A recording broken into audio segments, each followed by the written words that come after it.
1928. En el mundo se acerca el fin de los años locos, con su juventud dorada, sus promesas y sus sueños.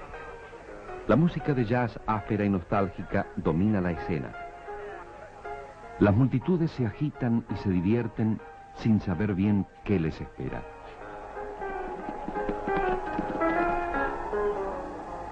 En Buenos Aires, Hipólito Yrigoyen asume por segunda vez la presidencia de la República. La Unión Cívica Radical, el primer partido popular en la historia argentina, lo ha llevado de nuevo a la Casa de Gobierno. Ahí va don Hipólito, a los 76 años, aplaudido por hombres de pueblo, pequeños empleados, obreros, chacareros. Vuelve a ser presidente el político más amado del país. Un hombre solitario y misterioso que nunca pronuncia discursos, pero que con su silencio se ha ganado una adhesión popular casi religiosa. No solo con su silencio, es verdad. Yrigoyen, después de haber sido en 1916 el primer presidente argentino elegido por el voto universal, hizo algunas cosas más. Defendió la neutralidad y la independencia argentina frente a las grandes potencias. Anticipó las leyes de jubilación. Promovió la jornada legal de trabajo de 8 horas. Humanizó las condiciones laborales en obrajes y yerbatales. E hizo general el uso del guardapolvo blanco en las escuelas para que los chicos argentinos se sintieran hermanos e iguales de otros chicos argentinos. También fue él quien abrió las universidades a las clases populares al promulgar la reforma universitaria tras la lucha de los estudiantes. Y en 1928 aplaude a Yrigoyen el mismo pueblo que lo aplaudió en 1916.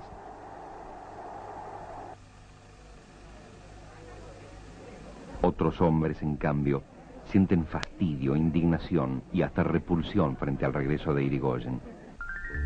Para simplificar, en la Argentina se los llama la oligarquía. Estos señores de galerita y guantes blancos, con una permanente expresión de ironía y superioridad en el rostro, viven un poco en sus estancias y otro poco en los palacetes que se han construido en Buenos Aires. No saben bien si son europeos o argentinos.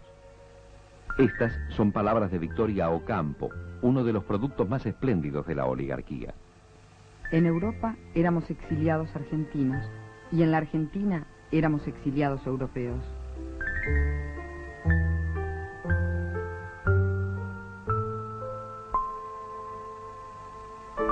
La verdad es que los aristócratas argentinos, a pesar de sus pretensiones, no poseen una larga prosapia ni un origen ilustre. Detrás de sus modales europeos puede adivinarse el vaho de la bosta de vaca con que se habían impregnado sus abuelos tras amasar una rápida riqueza en los campos y las estancias. En realidad, la fuente de su fuerza reside en la alianza anudada con un poder imperial lejano y omnipotente. Ese poder estaba sólidamente establecido en tierras argentinas desde hacía más de un siglo. Esta alianza entre la oligarquía criolla y los ingleses tenía bases sólidas. La Argentina vendía a los británicos sus cueros, lanas y carnes congeladas. Los británicos vendían a la Argentina sus productos industriales, algunos de los cuales se obtenían precisamente a partir de las materias primas argentinas. Por supuesto, una bufanda siempre es más cara que la lana con que está tejida. Por añadidura, el imperio, a través de sus súbditos, controlaba grandes compañías, bancos, establecimientos rurales. Y por supuesto, los ferrocarriles, a los que había ayudado a construir para que llevaran hacia el puerto de Buenos Aires las carnes y los cereales que debían, a su vez, enviarse al exterior. Buena alianza.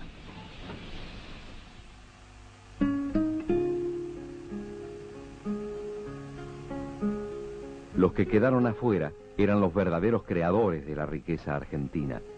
Los viejos criollos que lucharon tenazmente por sus valores y tradiciones, y los inmigrantes que entraron masivamente al país después de 1880.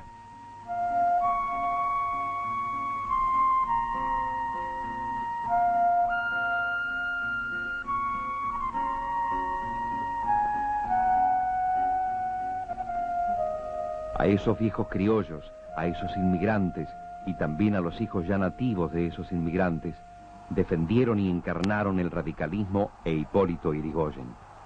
Ese era el desafío: un país para todos o un país para el trabajo de muchos y el disfrute de pocos. Ya estamos en 1930. El mundo capitalista ha estallado en Wall Street. En Buenos Aires, la situación es distinta a lo que era en 1928.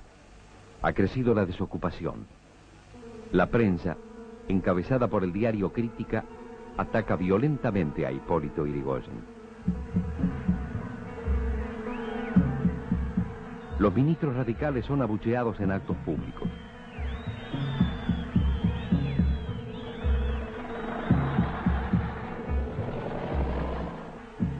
Se producen manifestaciones estudiantiles de protesta.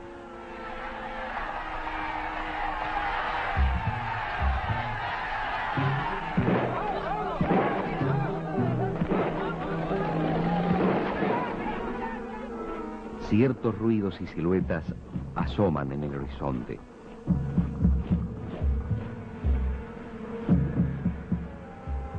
Don Hipólito está viejo, hay que admitirlo, y no las tiene todas consigo.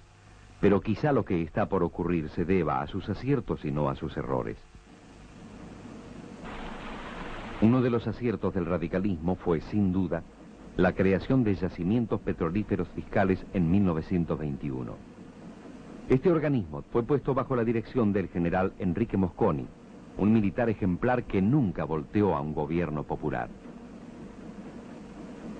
Yrigoyen, Mosconi y el otro presidente radical, Alvear, casi lograron que la ley de nacionalización del petróleo fuese promulgada en 1928. El Senado, con mayoría conservadora, lo impidió. De todos modos, las compañías extranjeras se estremecieron. Era un atentado contra la libre empresa.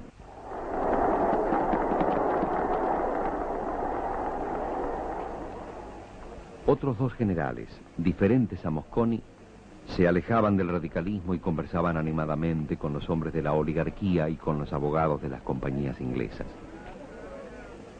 Eran el general José Félix Uriburu y el general Agustín P. Justo.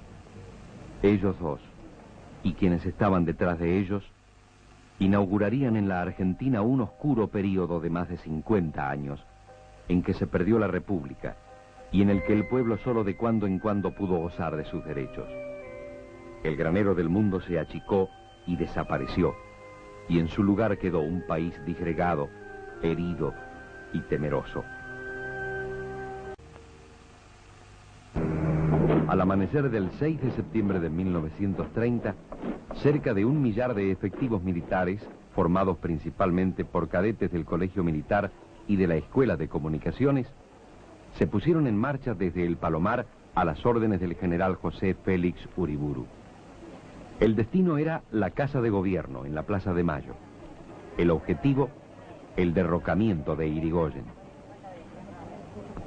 La columna de sublevados recogió a su paso considerable apoyo civil. El grueso del ejército se mantuvo indiferente.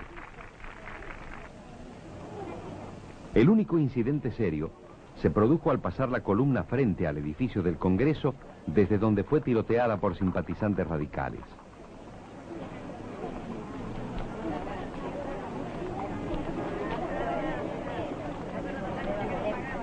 Cuando Uriburu, sin encontrar otra resistencia, entró en la Casa de Gobierno, lo esperaba el vicepresidente Enrique Martínez, quien firmó la entrega del poder. Yrigoyen, que se hallaba en La Plata, presentó a su vez la renuncia por escrito. Su casa en Buenos Aires fue saqueada y destrozada por la turba.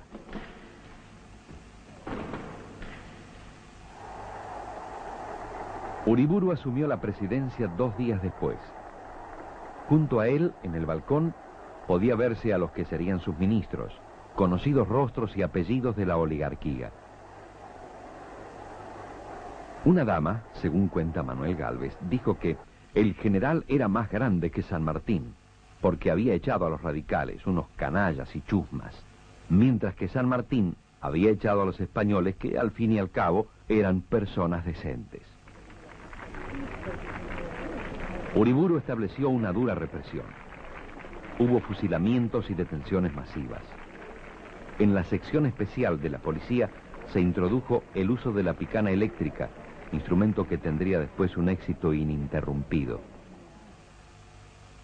Irigoyen estaba confinado en la isla Martín García, pero el radicalismo demostró seguir gozando del apoyo popular. El 5 de abril de 1931 hubo elecciones en la provincia de Buenos Aires. Contra lo que esperaba Uriburu, los radicales derrotaron a los conservadores. Las elecciones fueron anuladas. La gente no había aprendido a votar. En realidad, el general Uriburu quería fundar un nuevo régimen de corte fascista. Aunque era cultor de la tradición militar prusiana, no por nada se lo llamaba von Pepe, se conformó con admirar a Mussolini. Hitler todavía no era muy conocido. No alcanzó ninguno de sus objetivos. La mayor parte de sus amigos de la oligarquía no veían con buenos ojos los ideales fascistas. Preferían las tradiciones británicas. Entonces pasó a dominar la escena el otro protagonista del golpe militar de 1930. El general Agustín P. Justo apoyó la revolución. Hasta fue comandante en jefe del ejército por unas semanas, pero enseguida se retiró a un discreto segundo plano. Su corazón estaba en Londres. Era lo que se llamaba un liberal a la Argentina. Para las elecciones inventó la Concordancia, una coalición de conservadores, radicales disidentes y socialistas independientes. Un número puesto. El 8 de noviembre de 1931, en tanto el radicalismo había sido proscripto, Justo y su compañero de fórmula, el doctor Julio A. Roca, hijo, ganaron unas fraudulentas elecciones. El flamante presidente asumió el 20 de febrero de 1932. En la Cámara de Comercio Argentino-Británica se respiraba con alivio.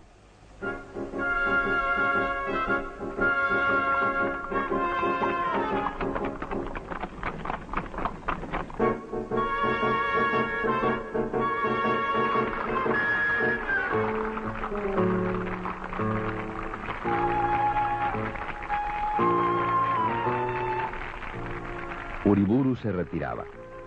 Los aplausos ya no eran muchos. Pocos meses después, casi olvidado, murió en París.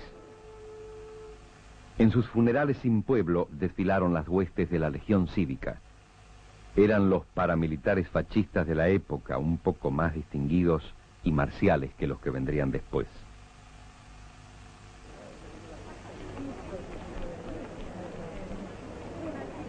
El general Justo hacía honor a su cargo y a sus amigos. En el hipódromo, por ejemplo, con los caballeros y las damas del Jockey Club, para los que todo había vuelto a la normalidad. Qué hermosas tardes con sol y los esbeltos caballos y el entusiasmo de la multitud.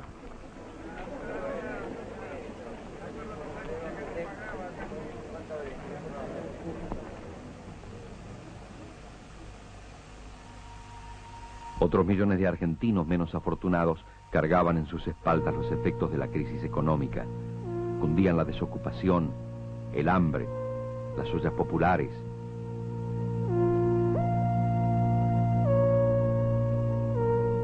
La Villa Desocupación de Retiro anticipó las villas miserias que llegarían más tarde.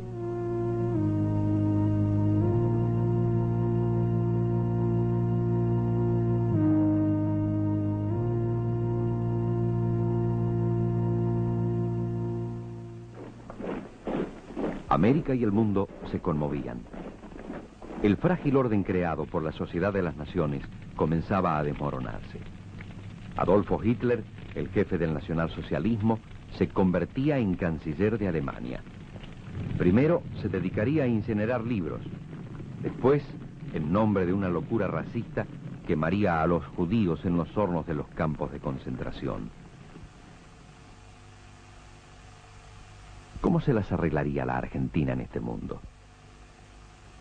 Después de la terrible crisis internacional de 1928, los precios de las carnes y los cereales habían bajado notoriamente.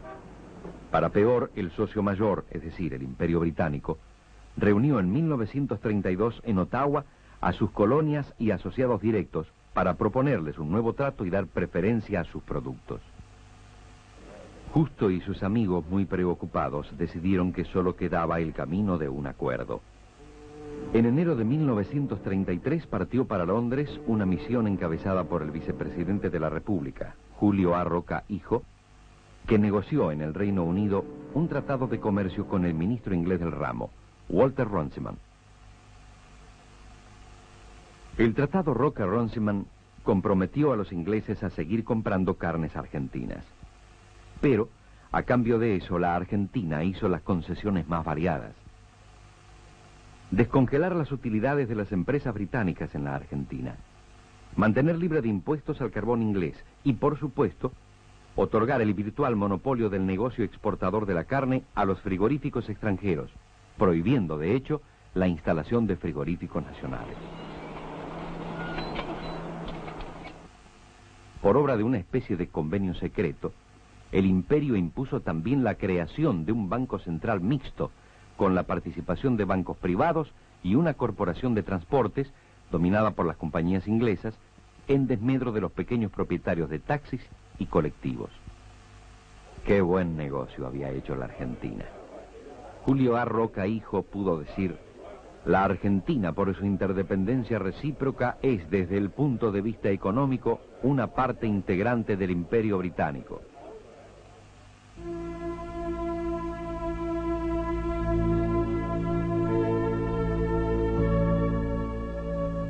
El 3 de julio de 1933 es un día de lágrimas, y quien llora es el pueblo que siente el desamparo de haber perdido a su caudillo.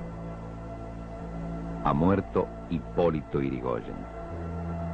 No se le pudo comprobar delito ni irregularidad alguna en su gestión de gobernante, simplemente porque no los había cometido. La muerte lo había sorprendido en la austeridad y la pobreza.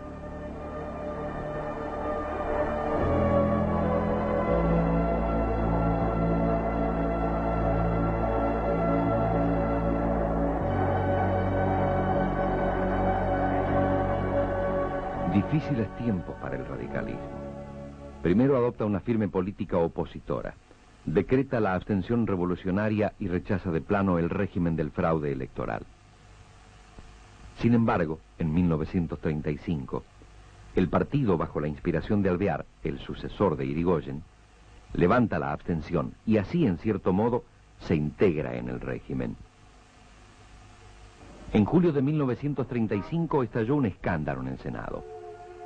Lisandro de la Torre, senador demócrata progresista por Santa Fe, conducía la investigación sobre las increíbles ventajas otorgadas a los frigoríficos extranjeros y las simétricas desventajas que debían sufrir los frigoríficos argentinos. El 23 de julio, mientras Lisandro increpaba violentamente a dos ministros de Justo, un matón al que curiosamente habían dejado ingresar armado en el recinto, atacó a tiros al senador santafesino.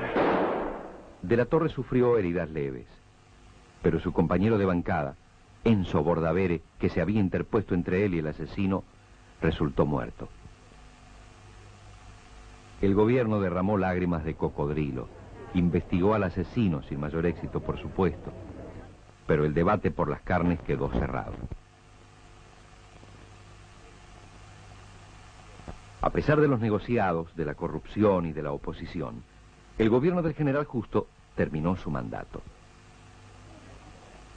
Ahora había que elegir un sucesor que siguiera en la misma senda y apoyado por las mismas fuerzas de adentro y de afuera. Roberto Marcelino Ortiz, el escogido, era de origen radical, desde luego anti-yrigoyenista y muy potable para los conservadores. Cuando ya se sabía que él sería el sucesor de Justo, concurrió con no mucho tacto al banquete de la Cámara de Comercio Argentino-Británica, y allí dijo: la Argentina tiene con vuestra patria enlaces y obligaciones tan importantes como muchas de las obligaciones que existen entre la metrópoli y diversas partes del imperio. Pasó lo que tenía que pasar. Ortiz, junto a su compañero de fórmula, el conservador Ramón Castillo, ganó las elecciones derrotando a los radicales Alvear y Mosca. Se había consumado un fraude monumental. Hubo voto cantado, votaron los muertos y muchas urnas fueron robadas y sustituidas.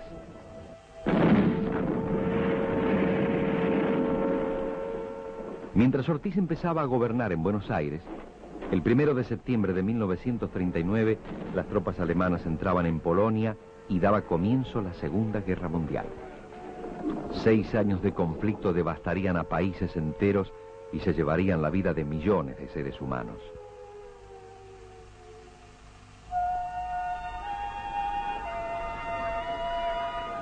El presidente Ortiz había llegado al poder gracias al fraude. Sin embargo, parecía dispuesto a combatir ese cáncer de la vida política argentina. En 1940, tras otra elección fraudulenta en la provincia de Buenos Aires, envió la intervención federal a ese estado.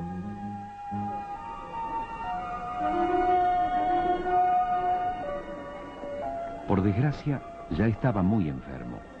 Una diabetes que había descuidado se le agravó y quedó prácticamente ciego. Primero tuvo que delegar el mando en el vicepresidente Castillo y después, en junio de 1942, presentar su renuncia definitiva. Ortiz murió el 15 de julio de 1942. Sus deseos no habían podido cumplirse. El fraude seguía imperando. Pocos meses antes había muerto Alvear. Pocos meses después murió el general Justo. Una época había terminado.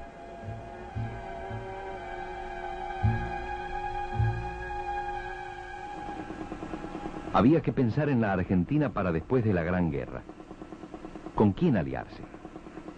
El presidente Castillo era neutralista, pero también conservador. Y la mayoría de sus correligionarios simpatizaba con los aliados, los amigos tradicionales. El problema residía en las relaciones con el León británico, que saldría debilitado de la contienda. Ya las voces más previsoras de la oligarquía habían anticipado la conveniencia de abrir las puertas a un nuevo socio, más fuerte y más joven que el imperio anémico: los Estados Unidos. Los norteamericanos, con parsimonia, habían instalado sus empresas en el país. El futuro parecía sonreírles.